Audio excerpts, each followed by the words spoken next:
बहू का तकिया कलाम। सिद्धि की एक आदत थी। उसे इंग्लिश के शब्दों को अपनी हर बात के बीच में बोलने का बड़ा शौक था, खास तौर से स्टॉप। स्टॉप मम्मी जी, ये क्या कर रही हैं? बिल्कुल स्टॉप हो जाइए।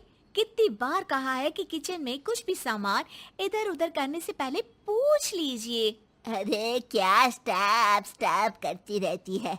तेरा बस चले तो पूरी दुनिया स्टॉप करा दे। और हाँ, सामान इधर उधर नहीं, मैं बस ये देख रही थी कि चीनी कहाँ है। चाय पीने की तलब थी।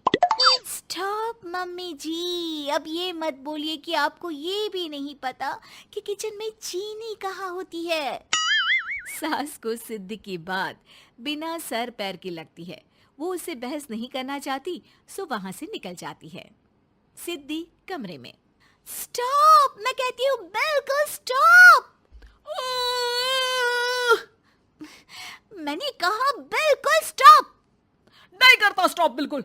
अरे यार, बिजली की वायर जोड़ रहा था, तुमने स्टॉप होने के लिए बोला और ये देखो क्या हुआ, करंट लग गया। अब करंट लगने पर चिल्ला रहा हूं तो भी स्टॉप। अरे चाहती क्या हो तुम? स्टॉप, मैं क्या चाहती हूँ? अरे अब कैसे स्टॉप हो जाऊं?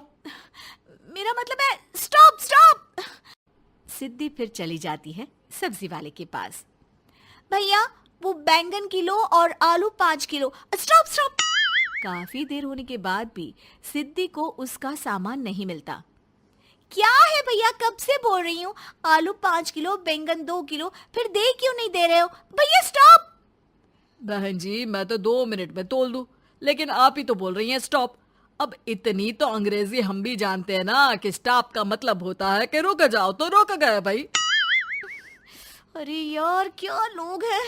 स्टॉप। अरे तोलो तोलो चलो। किसी तरह सामान लेकर सिद्धि घर आती है, जहां वो देखती है कि ढेर सारे मेहमान बैठे होते हैं। सिद्धि आते ही जोर से चिल्लाती है, स्टॉप! आप यहाँ सब कैसे? अरे अब कैसे स्टॉप हो जावे बहू, जितना आना था आ गए हम। अब हाँ बैठिए ना।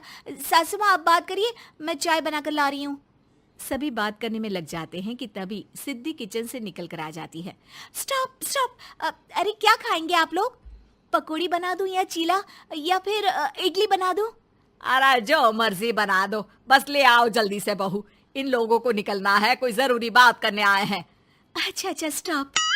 सिद्धि स्टॉप वाला अपना तकिया कलाम बोलकर निकल जाती है, लेकिन थोड़ी देर बाद जब वो कमरे में चाय नाश्ते के साथ आती है तो जरूरी बात हो गई आप लोगों की, या मेरे डर से शांत हो गए कि चुप हो जाओ, सिद्धि आ गई है। बोलिए ना। बस जैसे ही सिद्धि ने कहा बोलिए ना, घर में चकर पकर की आवाज गूंजने लगती है।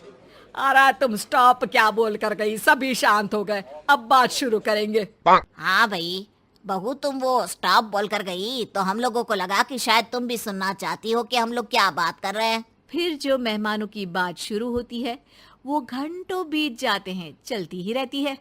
अरे तेरे स्टॉप के चक्कर में दोपहर हो गई, अब जाकर सबके लिए जा खाना बना कर लिया।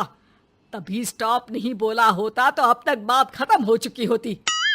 बेचारी सिद्धि करती भी क्या, खुद के स्टॉप बोलने की आदत से खुद ही परेशानी मोल लेती है। आप लोग खाना खाकर जाइए, हाँ मैं जा रही हूँ बनाने। मम्मी जी, लेकिन स्टॉप, मैं ना खाना बना कर लाती हूँ। सिद्धि सबको खाना खिलाकर विदा करती है। पूरी तरह से थक चुकी सिद्धि शाम को पार्क में वॉक करने जाती है। स्टॉप यार, आज तो मैंने बहुत खा लिया, पेट लग रहा है कि फट ही जाएगा। सहेली एक जगह खड़ी होकर सिद्धि की बातें सुनती है। सिद्धि उसे दिन भर की सारी बातें कहती हैं। स्टॉप यार स्टॉप, चल मैं घर जा रही हूँ। सोचा था थोड़ा वॉक कर लूंगी, पेट हल्का हो जाएगा। सारा दिन काम कर कर के थक भी गई थी, लेकिन यार तेरे कारण बस खड़ी ही रह गई।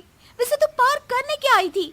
और यार बड़ी अजीब लड़की है, मैंने कितनी बार बोला कि मैं वॉक पर आई थी, लेकिन तू स्टॉप स्टॉप बोलकर रोक लेती थी मुझे। यार प्लीज अब तू जा, मैं वॉक करके ही घर जाऊंगी।